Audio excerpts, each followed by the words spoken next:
কুম্ভ মেলা সময়টা হচ্ছে ডিসেম্বর মাসের শেষ, জানুয়ারি প্রথম দিক,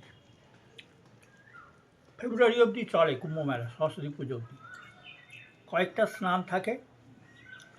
আমরা গিয়ে কুম্ভ মেলায় রামকৃষ্ণ আশ্রমের মাধ্যমে গিয়েছিলাম। ওখানে ওরা তাঁবুতে থাকার ব্যবস্থা করেছিল, খড়ের ঘর, বিছানা, খড়ের ওপরে চাদর পাতা। আমরা 3-4 দিন থাকার পর দুবেলা খিচুড়ি খাওয়াচ্ছে, তারপর আমরা নিজেরা ঘর ভাড়া করে নিলাম, মাটির ঘর। সেই ঘরটা তখনকার দিনে মনে পড়ছে বোধহয় 15 টাকার মতো হবে পার ডে। রামকৃষ্ণ আশ্রমে 500 টাকা ভাড়া দিয়ে টিকিট কেটে আমরা রামকৃষ্ণ আশ্রমে 500 টাকা কন্ট্যাক্টে 7 দিনের জন্য কুম্ভ মেলায় নিয়ে যাওয়া হয়েছিল, আমি এবং আমার মা বিয়াবতী সাধু খান। ওদের রিজার্ভেশন ট্রেনের সবই ছিল। ট্রেনের মধ্যেই ওরা রান্নাবান্না, খিচুড়ি খাইয়ে দিয়েছিল। ওরা বাথরুমের কোমর থেকে জল নিয়ে রান্না করেছিল, তাতে আমার মা একটু রেগে গিয়েছিল, কিছু করার উপায় ছিল না। মা বলছে, দেখেছিস ওরা বাথরুমের রান্না জল দিয়ে রান্না করছে। খিচুড়ি আলুর দম দিয়ে দিয়েছিল। আমরা সকালে উঠে এলাহাবাদে নেমেছিলাম। ওখান থেকে ওরাই গাড়ি করে নিয়ে গেছে, নিয়ে গিয়ে রাত্রিবেলা গঙ্গার তীরে নামিয়ে দিয়েছে নৈনিতে। আমরা দেখছি দূরে আলো জ্বলছে, বলছে হেঁটে যান, ওইটুকু হাঁটতে হবে। গিয়ে আমরা দেখলাম রামকৃষ্ণ আশ্রমের ছাউনি, সেখানে মাটিতে খড় বিছিয়ে তার উপরে কোমর পাতা, চট পাতা, আসলে শোয়ার জায়গা। ওইভাবেই ছিলাম 7 দিন থেকে। তারপর আমরা ঘর নিয়ে নিয়েছিলাম, মাটির ঘর, 15 টাকা করে ভাড়া।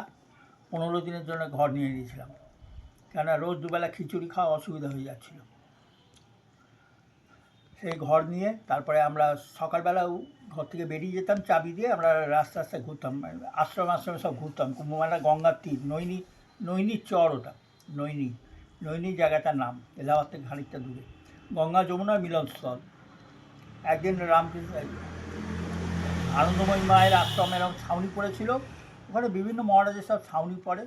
তা ঘুরতে ঘুরতে আনন্দময়ী মায়ের আশ্রমের সামনে দাঁড়িয়েছিলাম আমি আর মা। তার ভেতরে ঢুকলাম, ছাউনি তাঁবু, সার্কাসের মতো, ভেতরে ঢোকা যায়। ঢুকে দাঁড়িয়ে আছি, সমস্ত মহিলা সাধুরা সব দাঁড়িয়ে গেছে হাত ধরে ধরে। ওখান দিয়ে মা আসবেন, মাঝখান দিয়ে মা আসবেন, ধীরে ধীরে এসে ওইখানে সিংহাসনে বসবেন। আমরা দাঁড়িয়ে, আনন্দময়ী মায়ের আশ্রম, অতএব আনন্দময়ী মা আসবেন, সেখানে মহিলারা হাত ধরাধরি করে দাঁড়িয়ে আছেন। মাঝখান দিয়ে আনন্দময়ী মা আসবেন, এসে সিংহাসনে বসবেন। সেই সময় আমি আর মা আমার পাশে দাঁড়িয়ে আছি, মহিলাদের ওই পেছন দিকটায়। এবার যখনই মা দেখছি কাছাকাছি এসে গেছে, আমি ওই হাতের তলা দিয়ে গলে গিয়ে মায়ের সামনে সাষ্টাঙ্গে শুয়ে পড়েছি। মায়ের বুড়ো আঙুলে দুটো হাত দিয়ে মায়ের দু পায়ের বুড়ো আঙুলে হাত দিয়ে মাথায় ঠেকে শুয়ে পড়েছি। আর তার আগে একটা শাঁখের মালা নিয়ে গেছিলাম, একটা কী নিয়ে গেছিলাম মনে পড়ছে না, একটা শুকনো নারকেল নিয়ে গেছিলাম, ওটা মায়ের পায়ের কাছে রেখে দিয়েছি। মা তখন একজনকে বললো, এটা নিয়ে নাও শঙ্খমালা, বেশ নারায়ণের গলা পরিয়ে দাও। এবার আমি আবার চলে এলাম আমার মার কাছে, নিজের মার কাছে, ওই হাতের তলা দিয়ে গলে। ওরা কোনো রকম অসুবিধা করেনি, ওরা নিয়ে গিয়ে মা সিংহাসনে বসলো। আনন্দময়ী মায়ের নির্দেশে ওই মালাটা নারায়ণের গলায় পরিয়ে দেওয়া হলো, ব্যাস।